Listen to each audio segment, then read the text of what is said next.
ดอน ครับ คนลาวอ่ะที่มาอยู่ประเทศไทยอ่ะเดินตลาดอะไรบ้าง ส่วนมากเราจะไปตลาดลาวที่บางบอนครับผมเพราะว่าอาหารลาวเยอะมาก ใครที่เคยไปตลาดลาวคอมเมนต์เข้ามาหน่อยนะครับ ไม่มาเลยครับ ใครที่เพิ่งมาถึงประเทศไทยอย่าลืมไปเที่ยวตลาดลาวนะครับ อย่าลืมเด้อ อื่นเจ้ามามื้อนี้ก็เป็นมื้อของวันอาทิตย์ทุกคนมื้อนี้บอลอนกับสิพาทุกคนมาย่างเลาะตลาดลาวมาเบิ่งว่าสิค้ายังแหน่เก่าทุกคนเด้ออยู่ตลาดลาวนี่ของกินอาหารบ้านเฮาหลายเนาะไผที่อยากมาก็มาได้เด้อทุกคนเบิ่งเห็ดไข่นี่เป็นตาแซ่บเนาะไปจีจำแจ่วนี่คักขนาดสำหรับไผที่อยากมาเลาะซื้อเครื่องก็มาได้เด้อทุกคนเด้อตลาดลาวบางบอนเนาะตลาดนี้จะเปิดเฉพาะวันอาทิตย์เด้อไผที่อยากมาเด้อบ่ต้องมามื้อวันอื่นเนาะต้องมาเป็นวันอาทิตย์เท่านั้นทุกคนเบิ่งคนความมาหลายเบิ่งไหมหั่นคนป่านบุญทาสหลวงพี่น้องจักพากันมาได้ใส่แต่เช้าพี่น้องไปใส่กับมิตรคนบ้านเขาเนาะอยู่ผีเนาะเอาอะไรที่มาเลาะตลาดทุกคนมาได้เช้าเลยเพราะว่าตลาดนี้เพิ่นเปิดแต่เช้าอันนี้มกยังไหมค่ะ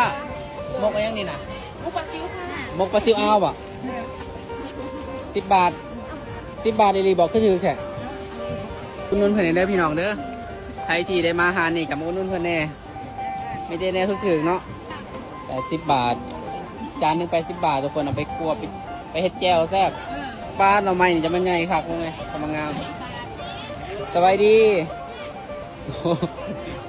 มีแต่คนบ้านเฮาแถวนี้ทุกคนไว้ทุกคนเนาะใครที่อยากมาเลาะตลาดนี่มีหลายๆคนที่ถามมาว่าบดอนตลาดลาวนี่จะไปตลาดลาวได้เนาะเพราะว่าอยู่ในกรุงเทพมันก็มีตลาดลาวหลายตลาดเนาะอันนี้คือตลาดลาวบางบอนเด้อทุกคนเด้ออยู่ที่ตลาดลาวบางบอนจะเปิดเฉพาะวันอาทิตย์เท่านั้นเนาะใครที่ว่าอยากมาซื้ออาหารการกินเฮียงต่างๆต้องมาเป็นวันอาทิตย์ทุกคนมาวันอื่นบ่มีได้เพิ่นบ่ได้เปิดเนาะ